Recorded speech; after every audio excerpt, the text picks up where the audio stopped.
Bienvenidas y bienvenidos todos a un nuevo capítulo del podcast de Memorias. Hoy día con una inspiración emprendedora, pero que se mezcla con categoría sustentable. Este capítulo es especial porque es la primera vez en la historia que tenemos a un hijo de alguien que ya estuvo en este podcast. Tuvimos a madre y ahora tenemos al hijo. Me refiero a Pía Vergara, que ya varias personas escucharon y han celebrado ese capítulo.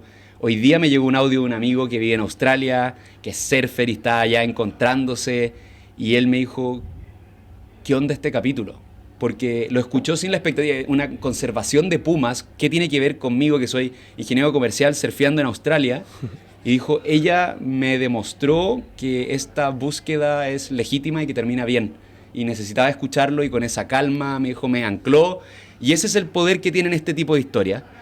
Ya hace tiempo veníamos hablando con mi invitado para que viniera. Lo había referido también otra invitada, la Cami Caram, la capitana de las Diablas. Ella me dijo, te recomiendo a 3 personas, y ya he tenido a 2 de 3 aquí en el podcast. Y ya para dejar de hacer preámbulos, me refiero a Tomás Kimber Vergara. Él es el CEO y fundador de Karun, la marca de anteojos más sustentable del mundo. Pero por sobre esto, y eso es lo que aprendí con la investigación, yo creo que quizás le daría lo mismo que sea la más grande, la más importante, que sea una marca, que no sea una marca. Por sobre esto, él dice que son una empresa que reúne a personas apasionadas, que confían que es posible cambiar la manera en que interactúan con el planeta todas las personas. Así que, con eso en mente, con eso de cómo él ve las empresas, cómo él ve el proyecto que está armando, la razón detrás de esto, yo lo quise invitar para hablar de innovación sostenible, de liderazgo, de cómo se arma una personalidad que crea contracorriente. Yo siento que yo la he tenido, él la tiene muy fuerte, esto de pensar diferente, y me robé la frase que ellos ocupan de no es loco, es diferente, y esa es como, podría justificar mi vida en torno a una frase así, y el ser naturaleza.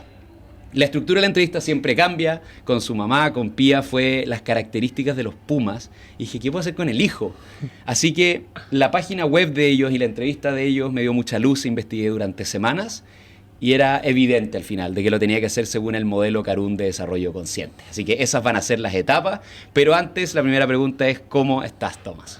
O sea, después de esta introducción estoy inspirado. Quedé realmente feliz con las palabras que acabáis de dar, y me encanta que me presentís como el hijo de mi mamá, que encuentro maravilloso. Mi mamá es un gran pilar en mi vida y que me formó la forma de ver el mundo. Así que no estoy como, se me pararon los pelos cuando te escuchaba, así que gracias por eso. Vamos. Desde el capítulo con la Flo Álamos, que fue recomendada por la Cami Karun como especialista en neurociencia, ella habló mucho de su mamá, ella habló mucho de esta presencia del apellido y todo, y desde ahí he tratado de hacer una práctica al incluir el apellido materno, que es una práctica que hemos perdido estúpidamente en el mundo, pero que los abuelos lo hacen, hablan de mi amigo Raúl Urrutia Fanzani. Exacto. Y no como, así que... Yo tengo una cosa, tengo un amigo, unos muy amigos míos de Puerto Vara, ¿ya? Que a su hijo le acaban de poner el primer apellido de la mamá, no del papá. Muy lindos. Ya nos vamos a ir a Puerto Varas en esta conversación. Pero la primera pregunta que hago siempre, nos vamos a ir al capítulo 1 tuyo, que es la recolección. Vamos a recolectar. Esta es la formación de recolectores que tiene usted. Y le puse ese primer capítulo, es la primera etapa de su modelo Karun de desarrollo consciente, la recolección. Porque vamos a recolectar algunos datos tuyos para entender quién eres hoy día, sigamos con tu historia. Y empiezo a recolectar primero, y esto lo hice con tu mamá y lo hago con todos, si veo un video tuyo o veo una escena privada tuya a los 7, 8 años, ¿dónde te encuentro? ¿Qué estás haciendo? Buena pregunta. Probablemente estoy hablando de mi mamá también, en un lugar con ella, donde ella hacía equitación, en el Paper Chase, donde era un lugar de pura naturaleza, haciendo un club en algún cerro, haciéndole bullying a mi hermana chica, sin dejarla entrar al club en el árbol o algo así. O con mi papá y mi mamá juntos en algún lado, como con los perros, en la playa o algo así. Siempre tengo muchos recuerdos de mi infancia, de mucho amor, que soy afortunado por eso, y mucha naturaleza. Por más que en mi infancia no era una naturaleza tan virgen como fue más adelante en la Patagonia, pero siempre afuera, al aire libre. ¿Y te gustaba? ¿Te acuerdas si es que para ti era rico? ¿Buscaba ahí estar afuera desde chico? Yo creo que lo empecé a buscar más de adolescente. Más de chico era lo que se me daba nomás. Vivíamos, por ejemplo, en La Reina, cuando yo era bien chico, vivíamos en La Reina, en una parcela, en un lugar que, claro, estaba rodeado de árboles, en el cerro. Entonces, no sé, siempre estuve con esa conexión y de hecho nunca lo había pensado hasta que me preguntaste de los 7 años en particular, no había pensado eso, pero desde muy chico siempre he estado ahí expuesto a estar afuera, yo creo. ¿Tú no te imaginas cómo cambia esa pregunta según los capítulos del podcast de, no, estoy adentro programando o estoy dibujando en un taller de arte, estaba en clases particulares siempre, como tú ya estás parado afuera, Brigio. ya estás con familia dando vueltas, molestando a hermanas, haciendo cosas, pero outdoor. Y partimos la entrevista hablando de tu mamá, tenemos la diferencia de cualquier otro capítulo, yo creo que la historia de los podcasts que haya habido madre e hijo. La entrevista de tu mamá a mí me pegó bien fuerte y quedé pensando por hartos días. Estoy invitado ahí a la estancia, así que voy a tener que ir en su minuto. De hecho, podríamos armarlo juntos el viaje. No se diga más, pues ya salió la primera promesa. Sí, hagámoslo, a los 5 minutos de capítulo bacán. Me voy con Tomás a la estancia. Lo necesito. Ya. Y yo también. Tu mamá, ¿cómo la veías cuando eras niño y cómo la veías como adolescente? Me encanta esa pregunta. Cuando niño la veía como una superhéroe, porque era dedicada 100% a nosotros. Entonces era increíble, yo la veía hacer equitación, que era seca, y la veía en la casa siempre con nosotros, y siempre dándonos mucho cariño, siempre, lo cual creo es una de las grandes suertes que yo he tenido, que mis dos papás eran extremadamente cariñosos y amorosos con nosotros, y creo que una infancia así es la más importante en la vida, yo creo. Y después de adolescente, un cambio muy drástico, porque mi mamá se separó cuando yo tenía 13, somos 4 hermanos, y después más 3 más 2, somos 9 en total, los tuyos, los míos, los nuestros, que los considero a todos mis hermanos. Pero en esa época me pasó que mi mamá, cuando se separó, ella siempre había sido la señora de mi papá y nunca tenía una identidad propia, y por lo tanto en ese periodo de su vida empezó a buscar esa identidad y no tenía mucha gente a su alrededor, no tenía muchos amigos ni nada, y yo, como era el hijo mayor, era la persona que estaba al lado de ella. Entonces todas sus reflexiones personales de la vida, como por ejemplo, ¿quién soy yo en este sistema? ¿Por qué el sistema tanto prioriza la plata? Odio esta weá, estoy frustrada. ¿Qué opinas tú? Me decía que tenía 13, después 14, después 15, 16, y yo miraba y no sabía qué contestar probablemente, o contestaba, no sé, pero lo que generó en mí eso es que creo que generó una capacidad de reflexión o un hábito de reflexión constante, siendo yo muy chico. Y era muy raro, porque después yo iba de mi amigo en el colegio y eventualmente en la universidad, y claro, yo estaba todo el rato cuestionándome todo, desde esa costumbre que hice en mi casa con mi mamá, y mi amiga y mis amigos no, eran como que vivían nomás, y para mí siempre me costó encajar mucho en todos mis grupos de gente de mi edad, y se me hacía cada vez más fácil llevarme muy bien con los más viejos. Entonces yo creo que eso marcó una gran relación de mi mamá conmigo, pero efectivamente en cómo eso me afectó en la formación de mi personalidad. Qué lindo, wow, media respuesta. Lo justo aquí... porque a la gente que escuchó el capítulo, y si no, por favor escuchen el capítulo de Pía Vergara, van a ver esta presencia de la naturaleza, de, como dices tú, su búsqueda. Que a una edad donde, como te decía, hay algunos que vienen acá súper resueltos. Yo desde chico era así, y lo de ella es como esto, lo de Steve Jobs, de unir los puntos, era equitación, más foto, más esto, más ese cambio, como bueno, lo lógico es que vaya pero se atrevió a una edad donde atreverse, con hijo y todo, habiendo dedicado a la vida. Ustedes todo era difícil, es muy admirable la historia. Pero lo justo es hablar del papá también, ahora. Y acá tomo una entrevista que te hicieron muy bonita, que te preguntaron por tu papá y tu mamá. Y dices, mi padre es más tradicional y me inculcó los valores de la puntualidad, el estudiar y el trabajar. Mi mamá está muy conectada con la naturaleza, las aventuras y el arte. Entonces tuve 2 referentes muy opuestos y yo creo que en ese camino de la vida busqué un equilibrio entre estos 2 mundos.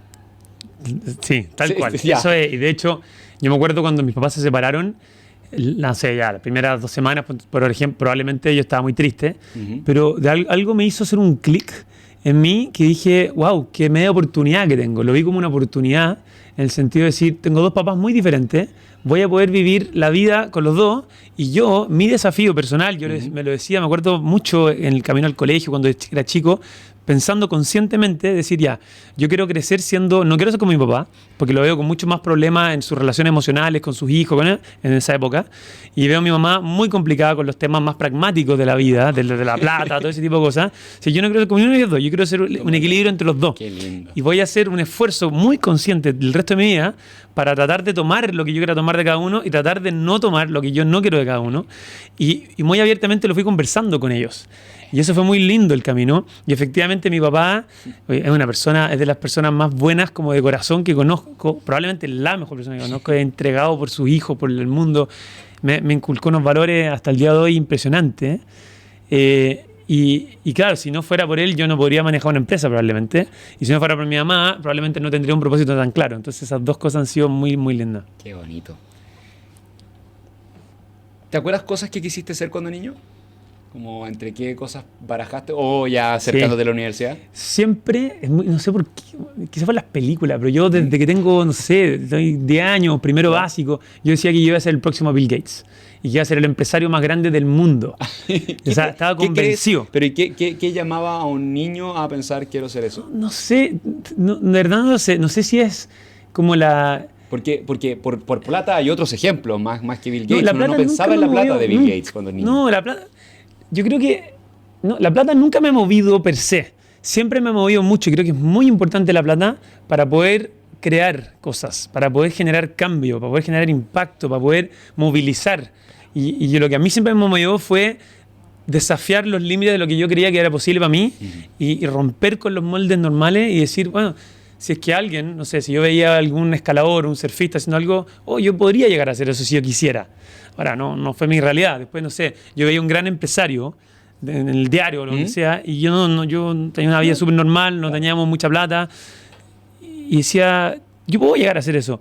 Ahora, el por qué me obsesioné con el Bill Gates, no sé, pero era de toda mi infancia yo decía que iba a ser el Bill Gates y iba a ser el empresario más grande del mundo. Qué genial, qué genial. Y entras a estudiar comercial. Sí, entré a estudiar comercial justamente por eso. Ya. Y en el colegio tomé muchos electivos, que yo en el colegio voy a tomar electivos de economía, doble, odiaba estudiar. ¿Sustentabilidad apareció alguna vez en el colegio? No, yo no era consciente A mí de eso. tampoco me apareció. Ya. Y entras a comercial y acá conecto con la Cami Garam, a la que llamé durante esta entrevista y me dice, vas a hablar con mi tío. Y yo, ¿qué?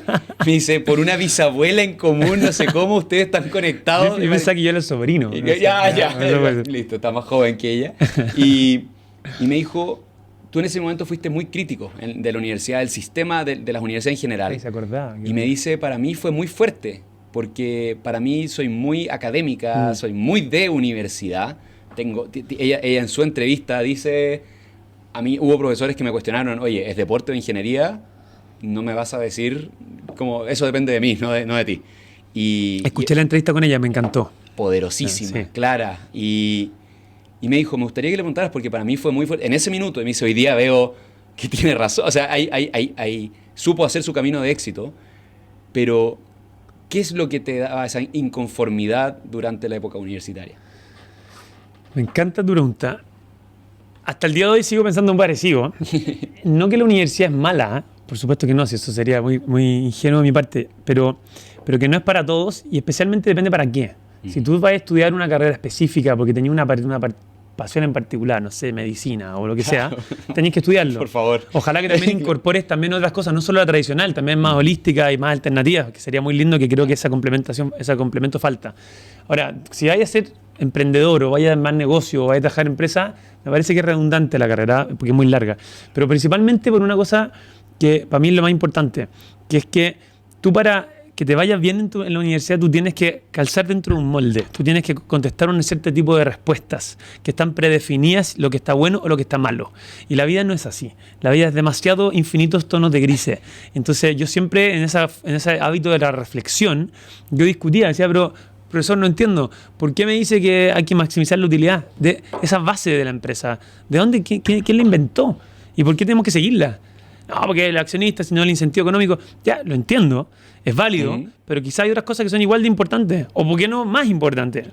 Abrámonos de esa conversación, no, está mal, es así. Entonces eso me frustró mucho y quizá ha cambiado estos últimos 10, 15 años, pues probablemente, no sé, pero el poder no estar tomando decisiones con el input que yo recibía de otras autoridades como profesores o papás de amigos, sino que decir, no quiero escuchar, quiero yo escucharme a mí y entender qué es lo que quiero y atreverme a buscar ese camino, por más incierto que es, porque sigue siéndolo, no es como que ya se me acabó.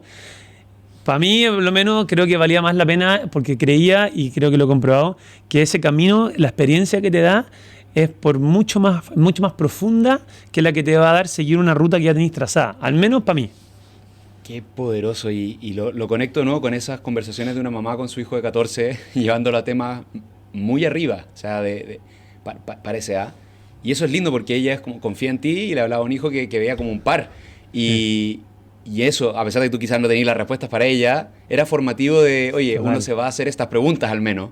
Sí, y de hecho una cosita ahí, en la Cami o los amigos del colegio y de la universidad, yo siempre conversaba esto con ellos. Y claro, yo al principio, a los 18, 19 años, estaba descubriendo esto en mí y yo era tajante con las cosas. ¿No? La universidad no sirve. Es una mierda, no sé, ¿cachai? Y creo que era una cosa necesaria para mí, para yo poder tener una perspectiva clara y atreverme a hacer lo que tenía que hacer. Cuando me salí, yo estuve un año en la universidad y me salí. Nunca conocí, y hasta el día de hoy, no conozco a nadie de mi entorno, de mi infancia, que no tenga un título o que no encuentre obvio estudiar. Y por lo tanto, estuve totalmente solo cuando me salí. Salvo mi mamá que me apañó, ¿cachai? Pero entonces, creo que de ahí viene mi ímpetu a decir, no valía la pena estudiar. Hoy día te diría bastante más flexible la Me encanta esto postura. porque o sea, somos parecidos en hartas cosas que ya van a salir, pero en esto somos distintos. Yo, por ejemplo, siendo abogado, que no debería haber sido abogado, para emprender me tuve que meter un MBA. Y Claro. no porque necesitaba el conocimiento, era porque yo mentalmente necesitaba acá tienes un papel que dice que ahora puedes emprender. Porque si no era Con un comercial, permiso. o sea, comercial dura 5, un MBA dura 2, voy a hacer un Claro. MBA. Necesitaba un permiso para hacer, pero porque yo me lo estaba exigiendo Sí, para, sí, sí. ahora estás autorizado a emprender. Y lo tuyo era como, no, parece que no necesito, como, acá me están tratando de hacer pensar de cierta forma, y yo creo que tengo que hacer esta otra cosa, entonces, por el bien de ellos y el mío, Sí. tengo que salir porque este tiempo lo puedo aprovechar emprendiendo. Claro, sin- exacto. sin Yo decía, licencia. tengo, no sé, 10 años de juventud así totalmente libre, por decirte, entre los 20 y los 30. Y decía, ¿cómo voy a usar la mitad de este tiempo, más o menos, en estar estudiando algo que no me apasiona? Para mí lo más importante es estar apasionado con lo que hacía, independiente de cómo me fuera. Por último, apasionarte. Y segundo, abrirme a la posibilidad de pensar diferente, ¿eh? Y explorar esa posibilidad. Porque puede ser el profesor te diga, ok, conversar, pero después de la hora de la respuesta, había que una respuesta correcta. Y eso me costó mucho. Al final dije, no, sabéis que me va a hacer mal a mí. Yo quiero algo que efectivamente me ayude a desarrollarme como persona más integral y creo que eso va a tener que ser a través de prueba y error y jugármela nomás. A la hora de salir y decirte emprender, ¿cuál es tu estado mental en ese minuto? ¿Era susto? ¿Era expectativa ilimitada de a comerme el mundo? Como, ¿cuál era tu mindset de ese minuto? Yo creo que una mezcla de muchas cosas. Estaba muy asustado por un lado porque tenía mucha presión de todo mi entorno, todo. Mucha gente se me acercaba en la calle que yo no conocía, conocían a mi papá, un amigo, un amigo de mi papá que se me acercó y me dijo, tú sabes que tal amigo nuestro no estudió y hoy día es drogadicto. Yo decía, bueno, ya, pero que, La causalidad no es claro, tan la directa, cagó, claro. ¿qué es eso conmigo, güey? Entonces, bueno, eso era difícil. Pero yo, por ejemplo, cuando me salí, la típica historia, o sea, salí a la universidad y emprendió. Yo me salí sin saber qué quería hacer y me dije, lo único que dije, tengo la única etapa probablemente el resto de mi vida donde no tenga ni una responsabilidad. Y dije, quiero ver qué es lo que pasa con las cosas que te dicen que no hagas. Por ejemplo, tu papá o los profesores o el mundo te dice, no te quedes en la casa viendo tele. Y dije, ni cagando, voy a solamente ver tele. Y durante 10 días me arrendé en Bazooka en esa época, todas las películas que podía, y no hice nada más que ver películas. Y terminé tan chato, bueno, Claro, me es sentí como- tan es como mal cuando pillan conmigo un niño mismo. fumando ya y te hacen fumar la cajetilla completa, nunca más Nunca va a más, fumar. tal Eso. cual. Tienes Lo que mismo. vivirlo. Te juro que terminé tan chato de películas y dije, nunca más quiero esto. Y devolví la película y me puse a hacer deporte como loco. Hice deporte todos Ya. los días. Y dije, bueno, no tengo nada más que hacer. Y empecé ahí a cachar, ¿cachai? Y empecé a preguntarle a gente a mi entorno que me hicieran contactos con personas que tenían una vida diferente. Entonces me junté con diseñadores, con empresarios, con gerentes, con, no sé, con gente que vendía en el kiosco, por ejemplo, en la esquina, me sentaba con ellos a conversar, con toda la gente que podía para recibir input y entender. Uno tiene 18 años, no tiene idea de cómo funciona el mundo. Y eso es lo que estabas haciendo y al final dicen esa... Está el bloque de mármol y la forma que salga la escultura, bueno, tienes que ir sacando todo lo que no es y va ahí taca, ya esto no sirve, esto no sirve. Exacto. Y se Buena. empezó a armar algo, bueno, acá está el corazón de lo que estoy buscando, que no es evidente desde fuera, po. Claro, eso me encantó lo que dijiste. Yo lo que más quería entender era lo que no quería hacer, que no lo tenía tan claro tampoco. Porque tampoco pretendía tener claro lo que yo quería hacer para el resto de mi vida. Y ese camino fue el que me fue dando las respuestas que finalmente me llevaron, y ahí sí me pasó, a querer comerme el mundo en ese sentido, de decir, yo quiero armar una empresa que cambie el mundo. Y eso empecé a hacer a los 19 años. Listo, recolectamos harta información en la primera etapa del proceso Karún. La segunda es como el corazón de esto que hacen ustedes, que es el proceso productivo circular.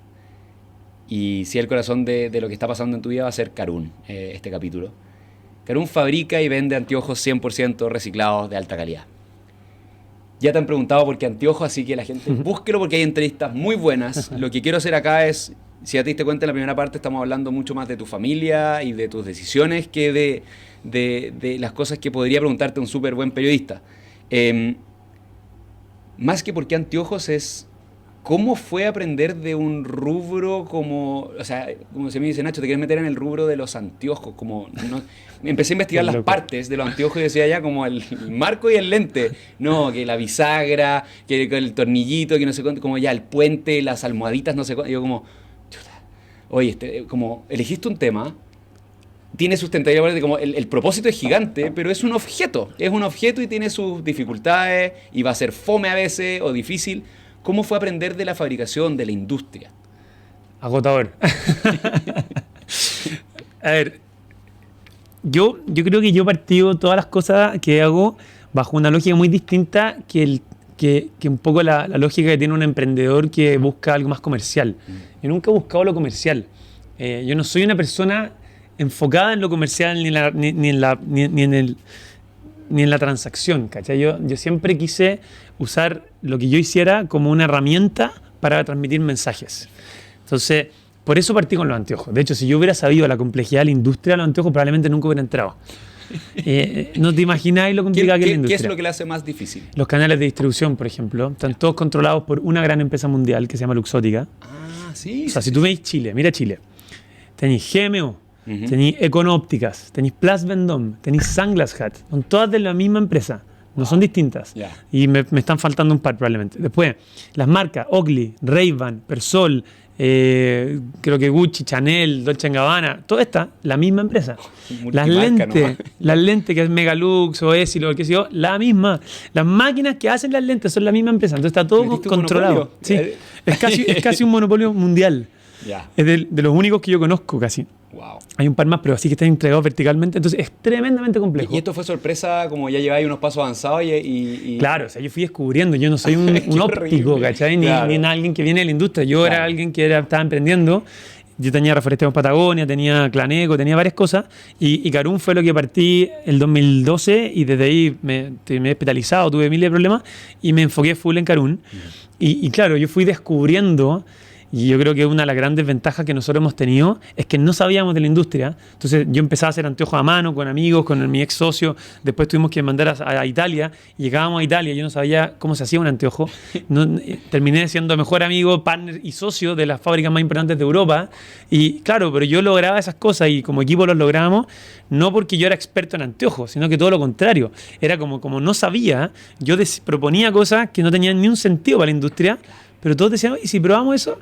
Y así fuimos avanzando y hoy día somos la empresa, yo diría, por lejos más innovadora en materiales sustentables en la industria a nivel mundial. Y claro, bueno, sigue habiendo un desafío tremendo para adelante, pero creo que de ese el camino, uno va avanzando de a poco. Sí, perdón, y si tenéis claro ese propósito de fondo, todo el resto lo vais a resolver.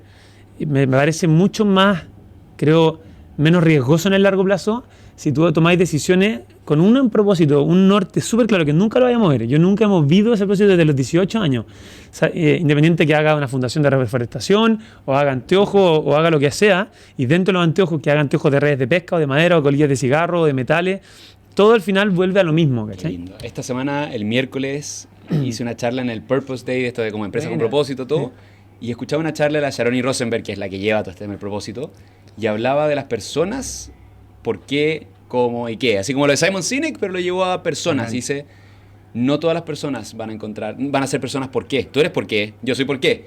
Pero hay otros que son felices, por ejemplo, con el maquillaje. Y les gusta el maquillaje porque se ven bonitas y les encanta recomendarle a la amiga, pero no es como mi propósito es embellecer la sala. Claro. No, me gusta el qué.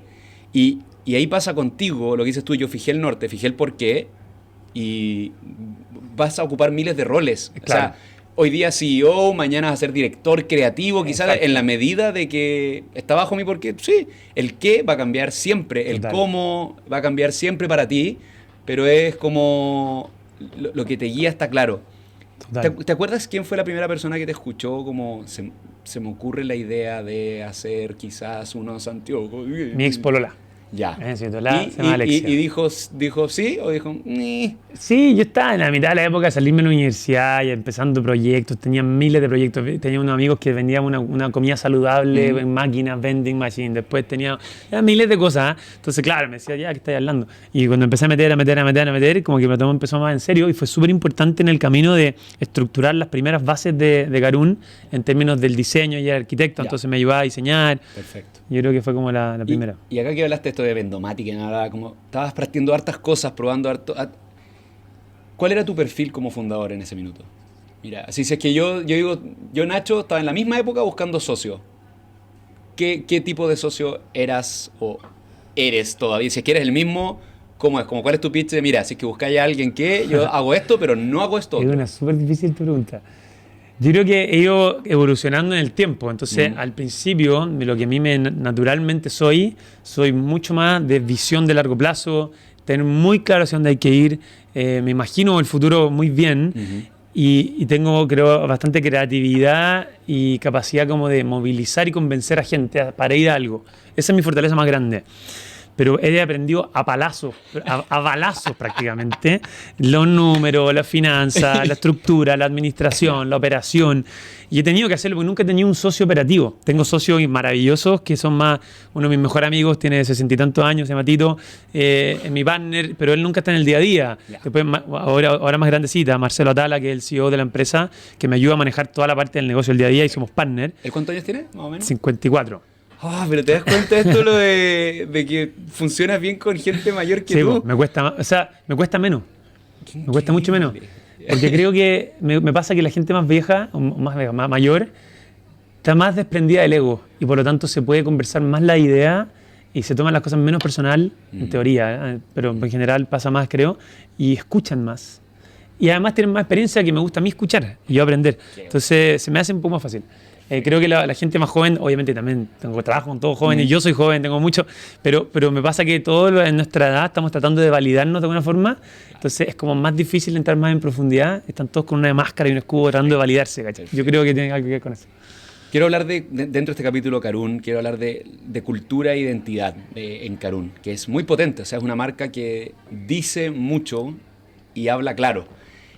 Karun significa ser naturaleza en Mapudungun y es... Quiero colgarme esto de ser naturaleza y la palabra Karun, ¿cómo fue el proceso de llegar al nombre? Trabajamos desde el inicio en Karun, yo lo que dije es, voy a hacer anteojos, no tenía necesariamente algo particular con los anteojos pero tenía estos anteojos fosforescentes que eran horribles. Sí, el qué para ti es irrelevante en la medida que esté cumpliendo el propósito. Totalmente, exacto, y que sea una herramienta que sirva al propósito. Entonces dije, bueno, lo decidí anteojos. Voy a hacerlo porque son icónicos, están en tu cara, qué sé yo.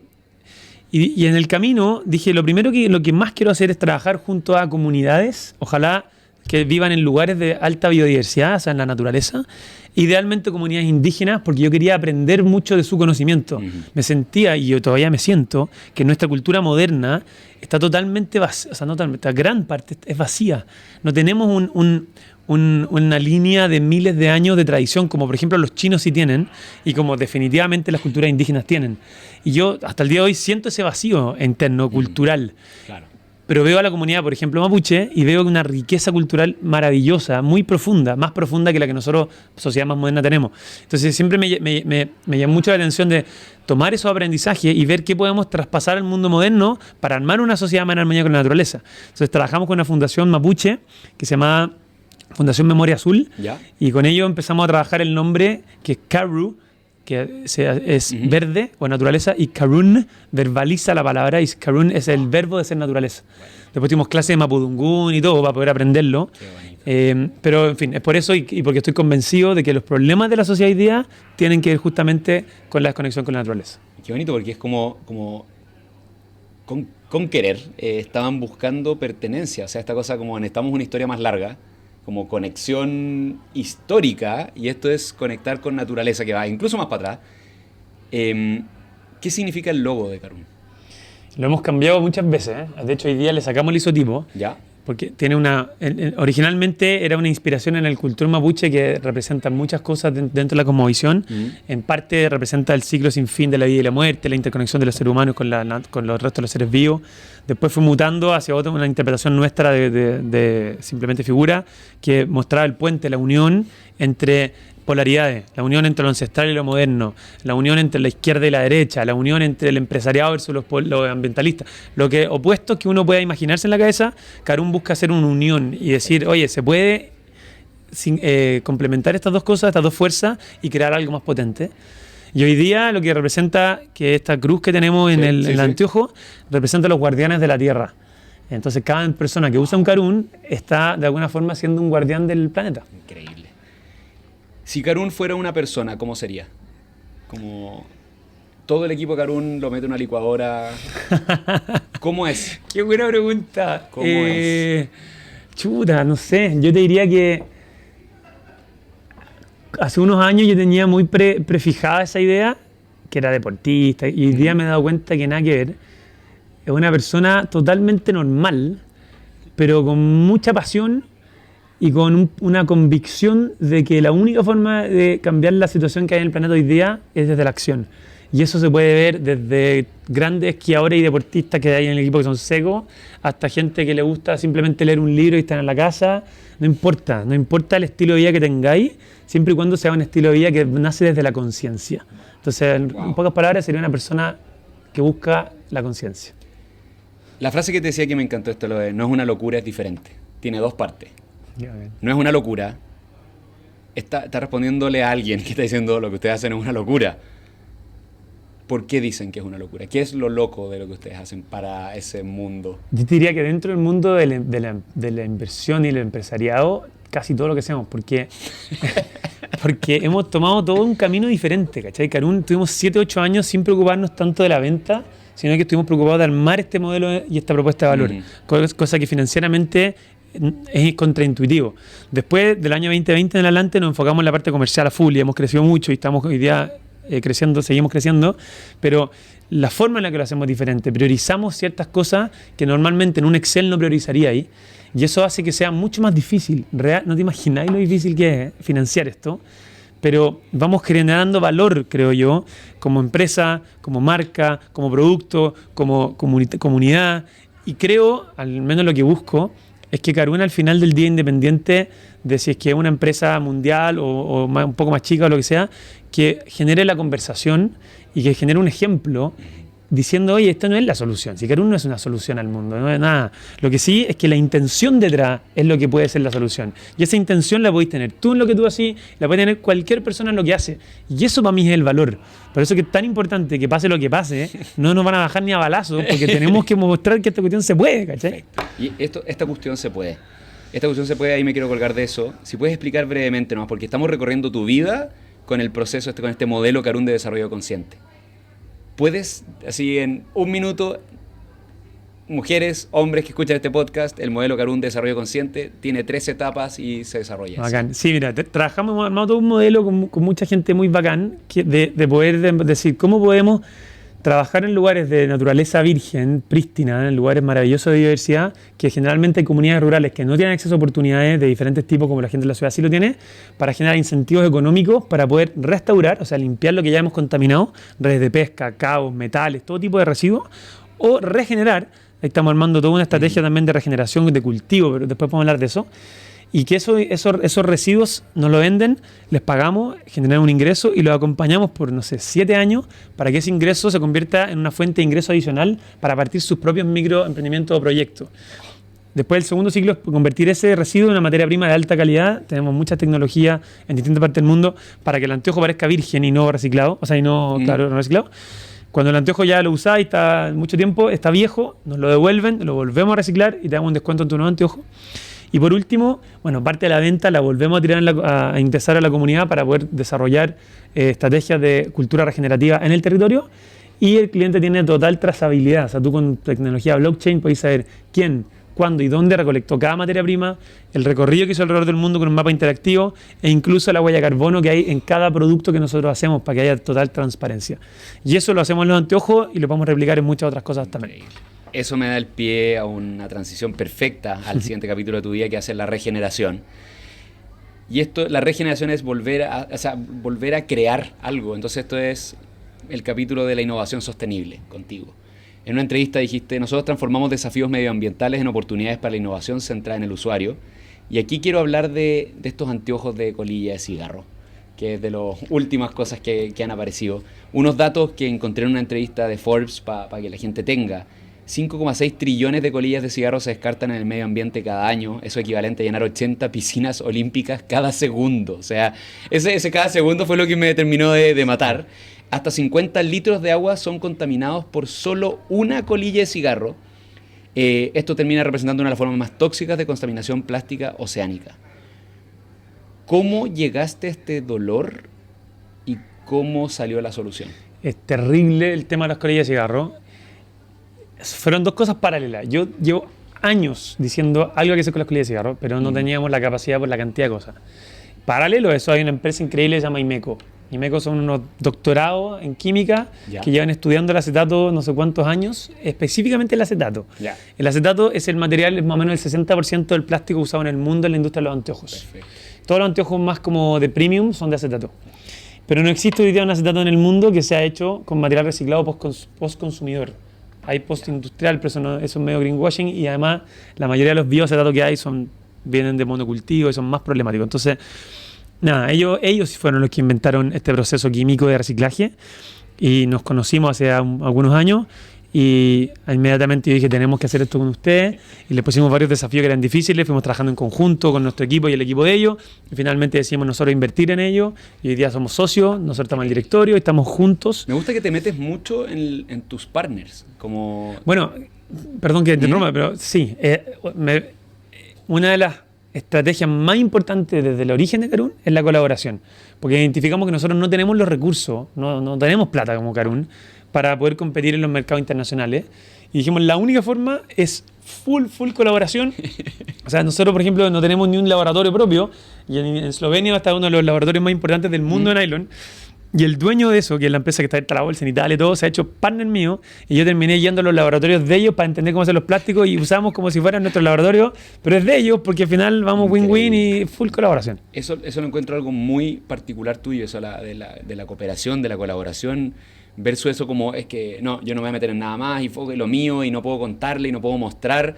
Lo tuyo vienes como con tu plano, es como: mira, hagamos esto, me prestáis tu sala. Lo encuentro increíble. ¿Cuánto te involucras en el desarrollo de nuevos productos? Muchísimo. Bueno, históricamente era donde más me involucraba. Lamentablemente en los últimos par de años no he podido meterme tanto porque el negocio te tira y te exige la parte financiera especialmente. Estoy todo el día metido en esa parte. Pero sí, históricamente siempre me he metido mucho. Y especialmente también en los nuevos desarrollos de nuevos materiales, en la innovación, en nuevos modelos de negocio. Ahora sacamos un proyecto ahí, no sé si lo viste, con Messi y todo eso. Bueno, todo ese tipo de cosas, mucho. Pero creo que hoy día gran parte de por qué estamos haciendo todo eso es porque tenemos un equipo que creo que está muy alineado culturalmente, como hablábamos que tú te dedicas a eso en Mudango. Hay un alineamiento cultural muy profundo que creo que es lo más importante, que me ha permitido a mí soltar para que el equipo haga todo mucho mejor que lo que lo haría yo. Perfecto. Junto con regeneración, y esta ya es la parte final de la entrevista porque tiene que volar una reunión importante, es la conservación. Y la conservación es de mantener las cosas bien. Este es el capítulo del liderazgo, y con eso quiero terminar. Dentro de una entrevista encontré tus 3 consejos. Controla el ego, ya salió. Rodéate de la gente correcta. Acaba de salir esto desde tus alianzas a tus socios, a esta gente mayor que tú, ya salió. Y tercero, organízate, ordénate, sé responsable y toma riesgo, pero riesgos calculados, que es esta parte que la que te costaba, que tuviste que aprender a balazo, que la adquiriste. O sea, los 3 consejos están, lo que hablaste hace un año en una entrevista, check en 38 minutos. Así que pasada la prueba, porque es distinto que yo te diga a ti como líder: dime cuáles son tus consejos, tal, a que salgan explicados sin que te des cuenta. Hay una cuarta que me encantó y quizás con la que más conecta es Controla el ego. En una entrevista con el Diario Financiero de diciembre del año pasado, dijiste esto: por más que uno vea a un emprendedor que la logró, probablemente lo está pasando mal o está teniendo dificultades o inseguridades. Y lo que más se necesita es saber que otros del mismo mundo empatizan con eso, Pero para que sepan que no es necesario tener que agrandarse. Es difícil, es muy difícil y tenemos que estar ok con aceptarlo y ser capaces de ponernos vulnerables porque eso es lo que nos hace fuertes. Y esto de la vulnerabilidad, yo lo veo en la entrevista de tu mamá, en ese minuto de como ella sin miedo sentándose acá a decirme ya como con hijos, en un divorcio, una cosa así como, y yo recién ahí me empecé a explorar, pero se dio el gusto de explorar con todas las responsabilidades que habían y todo, mucha vulnerabilidad, o sea, extrema. Y que tú digas esto en un diario, esto es lo anormal. Antes de partir la entrevista, tú y yo estábamos hablando de que es muy cool el mundo del emprendimiento y todos como, no, ya acaba de levantar esta serie y se viene no sé qué, y vamos a abrir no sé dónde. Pero es muy difícil, o sea, la realidad es que nada está muy bien y está perfecto que sea así. O sea, es la vía que elegimos, es para solucionar problemas. Entonces, quería si puedes profundizar un poquito más en la vulnerabilidad, en cómo ha evolucionado en ti como líder. Qué bacán, me encantan estos temas, me van ganas de hablar 2 horas más. Así como en corto, yo creo que efectivamente, creo que en nuestra sociedad se tiende a enaltecer figuras. Uh-huh. Y eso hace daño psicológico a esas figuras enaltecidas y hace más daño aún a la gente que enaltece, porque se pone a la gente en un pedestal que uno nunca va a poder llegar a eso. Uh-huh. Y yo creo que en la práctica, al menos el camino del emprendedor es tremendamente duro, pero demasiado más de lo que puedo explicar, de verdad. Es como... Prepárate para la obra de teatro. Prepárate para la obra de teatro. No, quiero verla demasiado. Vaya a llorar. Así que igual lo único que quiero es verla. Porque es agotador y tú lo sabes perfectamente. Tenés 4 emprendimientos increíbles o 5, no sé cuántos tenés, está lleno de emprendimientos.